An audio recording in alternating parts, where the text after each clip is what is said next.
Hello students, मैं शची अपने channel crack chemistry में आप सभी का बहुत बहुत स्वागत करती हूँ।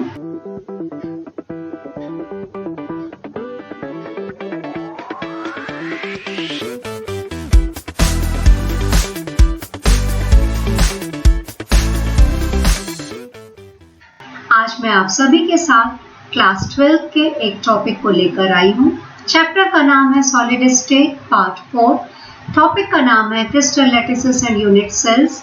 इस चैप्टर के पार्ट 1 टू पार्ट 3 पहले ही अपलोड किए जा चुके हैं। इन वीडियोस की लिंक आई बटन में चेक कीजिए। इन वीडियोस की लिंक डिस्क्रिप्शन बॉक्स में भी दी गई है।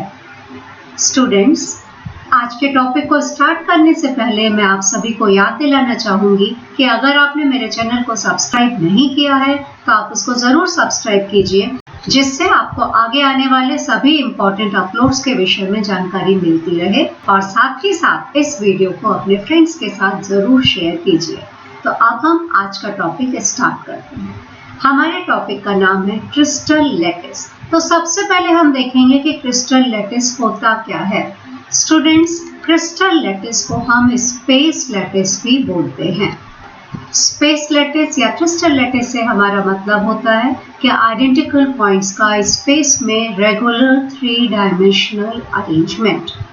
अगर आप इस डायग्राम को ध्यान से देखेंगे तो आपको दिखाई देगा कि यहाँ पर हमने कुछ पॉइंट्स दिखाए हैं और इन पॉइंट्स का स्पेस में रेगुलर 3 डायमेंशनल अरेंजमेंट दिखाया गया है। यही 3 डायमेंशनल अरेंजमेंट स्पेस लैटिस या क्रिस्टल लैटिस कहलाता है।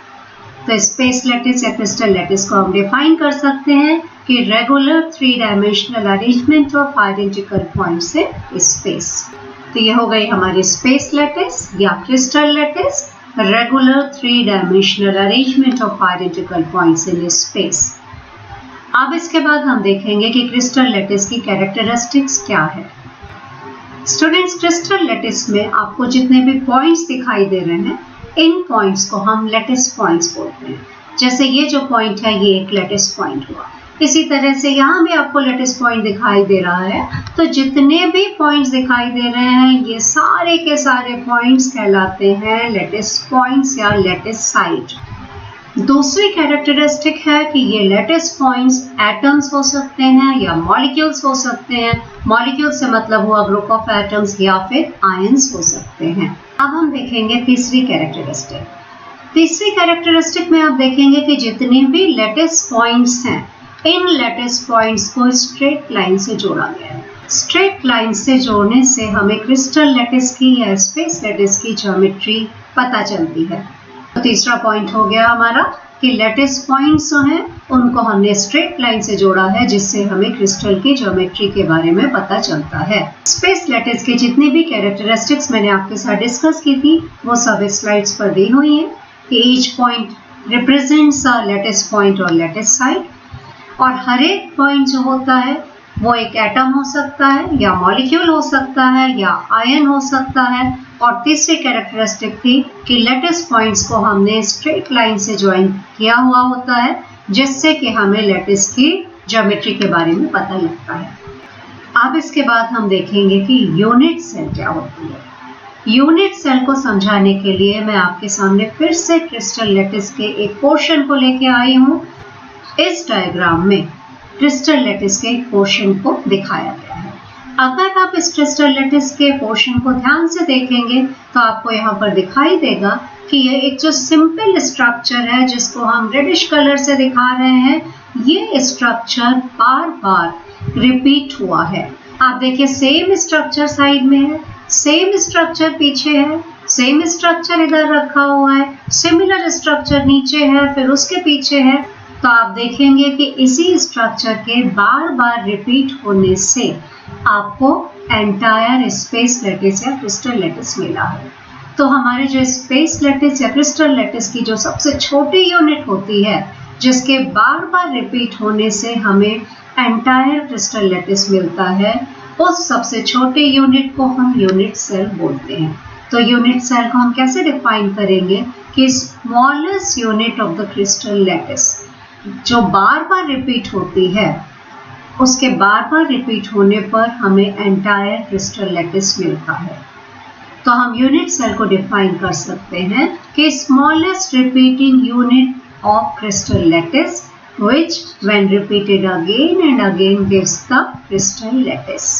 यहाँ पर आपको यूनिट सेल की डेफिनेशन दिखाई देगी. The smallest repeating unit in space lattice which when repeated over and over and produces the complete crystal lattice is called as unit cell. अब इसके बाद हम देखेंगे कि parameters of a unit cell. Students, NCERT में एक intext question दिया हुआ है कि what are the parameters of a unit cell. Parameters of a unit cell से हमारा मतलब है कि हम यूनिट सेल को कैसे कैरेक्टराइज कर सकते हैं. स्टूडेंट्स, यूनिट सेल 6 पैरामीटर से कैरेक्टराइज होती है. अब हम देखेंगे कि ये 6 पैरामीटर्स हैं क्या. पहला तो है इसकी 3 एजेस के अलोंग डायमेंशंस. सो आप ये देखिए कि इस एज के along dimension A, B, C. तो पहला कैरेक्टरिस्टिक हो गया it's dimension along 3 axes. Next parameter है एंगल्स अलोंग दिस एजेस.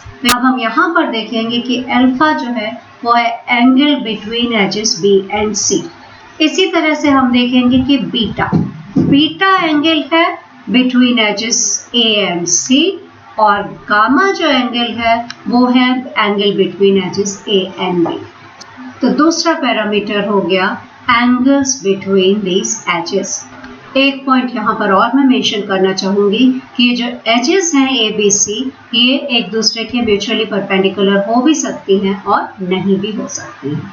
इस स्लाइड में दिखाया गया है कि यूनिट सेल के क्या पैरामीटर्स हैं. पहला पैरामीटर तो है it's dimension along the 3 axes A B and सी.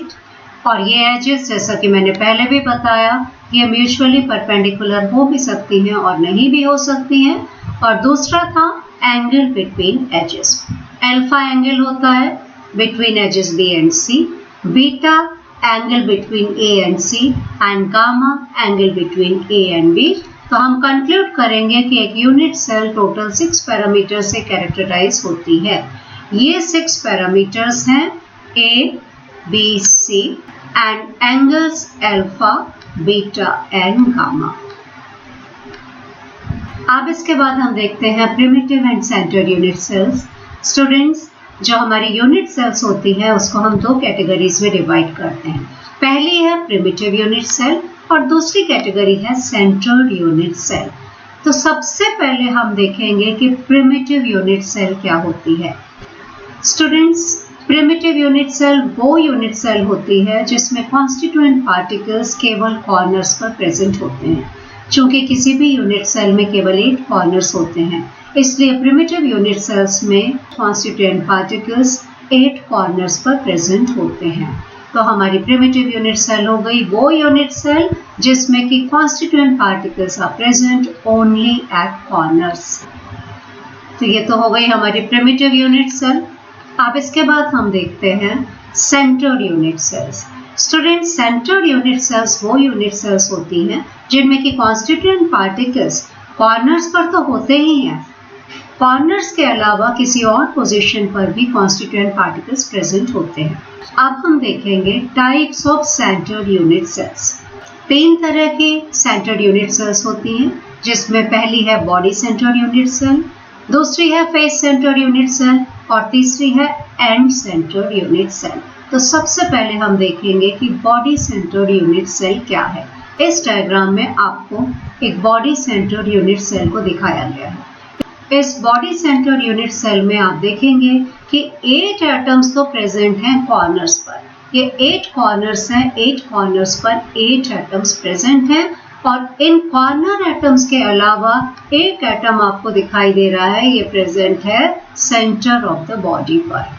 तो ये हो गया बॉडी सेंटर. तो बॉडी सेंटर यूनिट सेल वो यूनिट सेल हुई जिसमें कि एटम्स प्रेजेंट हैं कॉर्नर्स पर, और 8 कॉर्नर्स पर 8 एटम्स प्रेजेंट होने के साथ साथ एक एटम प्रेजेंट है बॉडी सेंटर पर. जो मैंने आपको समझाया है वही यहाँ पर लिखा हुआ है कि बॉडी सेंटर्ड यूनिट सेल में कॉन्स्टिट्यूएंट पार्टिकल जो कि एटम, मॉलिक्यूल या आयन हो सकता है, प्रेजेंट है बॉडी सेंटर पर कॉर्नर एटम्स के साथ साथ. अब next type of unit cell है फेस सेंटर्ड यूनिट सेल्स.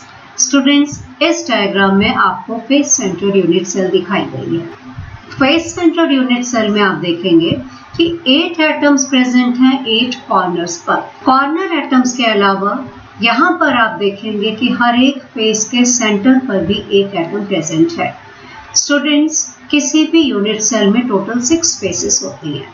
इसको आप देख सकते हैं कि 6 फेसेस में ये 2 फेसेस तो हो गई साइड वाली, ये 2 फेसेस हो गई ऊपर और नीचे वाली, और ये 2 फेसेस हो गई आगे और पीछे वाली। तो फेस सेंटर्ड यूनिट सेल में 8 एटम्स तो प्रेजेंट हो गए कॉर्नर पर, और एक एक एटम प्रेजेंट है हर एक फेस के सेंटर पर। चूंकि टोटल 6 फेसेस होती हैं तो हर एक 6 फेसेस के सेंटर पर एक एक एटम प्रेजेंट है। तो ये हो गई हमारी फेस सेंटर्ड यूनिट सेल, जहां पर कॉन्स्टिट्यूएंट पार्टिकल्स प्रेजेंट हैं कॉर्नर पर। उसके अलावा हर एक फेस के सेंटर पर एक कॉन्स्टिट्यूएंट पार्टिकल प्रेजेंट है। अब नेक्स्ट हमारी आ जाती है end centred unit cells. Students, end centred unit sales वो यूनिट सेल होती है जिसमें कॉर्नर पर तो एक एक एटम प्रेजेंट ही है।